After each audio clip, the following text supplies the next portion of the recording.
નમસ્કાર. હું ઋષિ યાદવના પિતા તરીકે ખૂબ જ આનંદની લાગણી અનુભવું છું કે ગયા વર્ષે નીટમાં 686 જેવા સારા સ્કોર સાથે બીજા મેડિકલમાં તેમણે એડમિશન મેળવ્યું છે અને આ માટે ઓજ ઇન્સ્ટિટ્યૂટ અને તેની ટીમ ખૂબ જ જહેમત ઉઠાવેલ.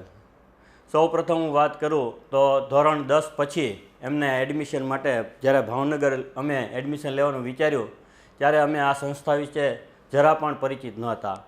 પણ અમારા સ્ટાફ, મારી સાથે જે કલીગ હતા અમારા, તેમણે અમને કહ્યું કે તમે એક વખત ઓજની મુલાકાત લ્યો, ત્યાં ખૂબ જ સારું કાર્ય અત્યારે થઈ રહ્યું છે. એટલે અમે ભાવનગર આવી અને ઓજની કાળિયાબેડ જ્યાં બિલ્ડિંગ હતી ત્યાં મુલાકાત લીધી અને ત્યાં બીજી અન્ય ભાવનગરની સંસ્થાઓની મુલાકાત લીધી તો અહીંયા અમને ખૂબ જ સારું વાતાવરણ જોવા મળેલ અને સ્ટાફ ખૂબ જ જહેમતથી કાર્ય કરી રહ્યો એવું લાગ્યું. એટલે અમે પછી ઓજમાં ધોરણ 11માં બી ગ્રુપમાં એડમિશન લેવાનું નક્કી કર્યું. ત્યારથી અત્યાર સુધી ઓજનું કાર્ય અમે જોયું તો ખૂબ જ એટલે ખૂબ જ અમને ગમ્યું છે. અહીંનો સ્ટાફ ખૂબ જ સારી જહેમતથી વ્યક્તિગત માર્ગદર્શન પૂરું પાડે છે. આ ઉપરાંત સૌથી સારી બાબત મને મોકની લાગી. 11માં મેં એડમિશન લીધું ત્યારથી સતત મોકમાં જે ઇમ્પ્રુવમેન્ટ આવ્યું છે એવું જવલ્લે જ જોવા મળે છે. અને લાસ્ટમાં જ્યારે 12માની એક્ઝામ હતી ત્યારે બોર્ડ પર પણ એટલું માર્ગદર્શન મળ્યું. બોર્ડની એક્ઝામ પૂરી થઈ પછી તો મોકમાં જે આ લોકોએ ધ્યાન આપ્યું છે ગજબનું હતું. અમને એઝ એ ટીચર હું વિચારી પણ ન શકું કે આ લોકો આ રીતે કઈ રીતે કાર્ય કરે છે. એક દિવસ અને એક દિવસ મોક, આ ઉપરાંત નીટની એક્ઝામના છેલ્લા દિવસ સુધી અને છેલ્લી કલાક સુધી અમને માર્ગદર્શન મને ને એઝ એ પેરેન્ટ તો ઠીક છે પણ અમારા સંતાનને પણ ખૂબ જ સારી રીતે પૂરું પાડેલ.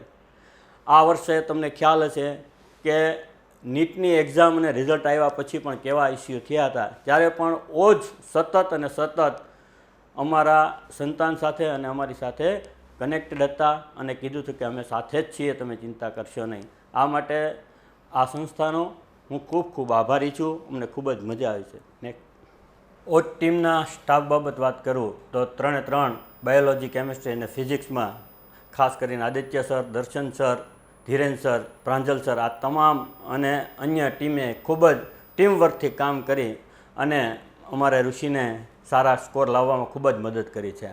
આ ઉપરાંત ડાઉટ સોલ્વિંગ 24 કલાક ગમે ત્યારે આપણે એને પૂછીએ તો તરત જ તે સરસ જવાબ મળતો હતો. ડાઉટ સોલ્વિંગમાં કોઈ પણ ડાઉટ હોય એટલે ગમે ત્યારે આપણે પૂછીએ એટલે તરત પ્રેમથી જવાબ મળતો હતો.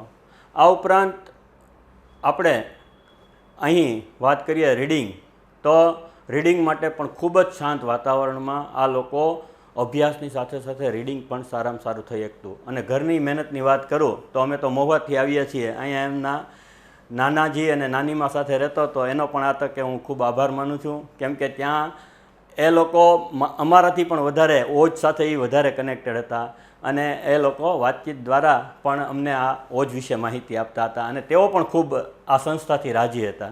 મોક ટેસ્ટ વિશે ડીપમાં વાત કરું તો મેં અગાઉ પણ કહ્યું કે તે મોક ટેસ્ટની કાર્ય પદ્ધતિ છે મને ખૂબ જ ગમી.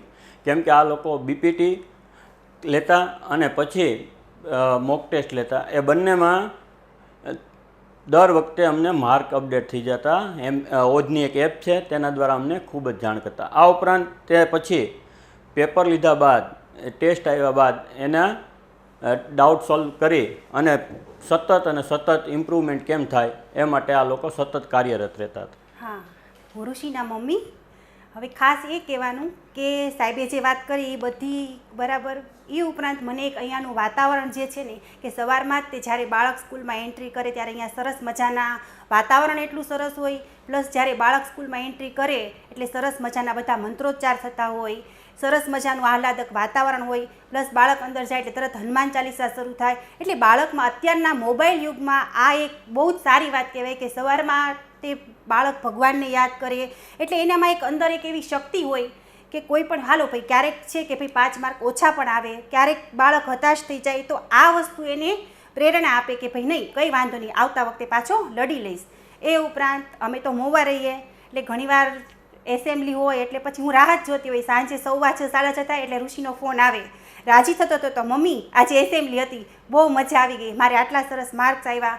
એટલે એસેમ્બલી વસ્તુ એવી છે કે બાળકને સરસ મજાનું મ્યુઝિક વાગતું હોય, એ બધાની વચ્ચે આપણું બાળક ઊભું થાય, મમ્મી નીરવ સર હતા, બધા ક્લેપિંગ કરે, એટલે એ પોતે એટલો રાજી થતો હતો તો મને ફોન કરે. એટલે આ વસ્તુ એક મને એક વધારે ગમી છે ઓજની, કે બાળકને સતત માર્ગદર્શન સાથે એ લોકો એટલું બધું આમ પ્રેરણા આપે કે ભાઈ ક્યારેક પણ થોડું ઘણું આમ તેમ થાય તો તરત એમ કે ક્યાં આમાં તારું અટક્યું છે, ક્યાં બેટા તારે 2 માર્ક કપાણા. કાઉન્સેલિંગ એ વસ્તુ એક બહુ સરસ. એક વખત લગભગ 2 થી 3 વખત અમે લોકો મિટિંગમાં આવ્યા, સરસ મજાનું બધા સાહેબો વાત કરે કે ભાઈ ઋષિભાઈ આ વિષયમાં તારે તો તું આમાં આટલું બધું કરી શક્યો તો કેમ તારે 5 માર્ક ઓછા આવ્યા.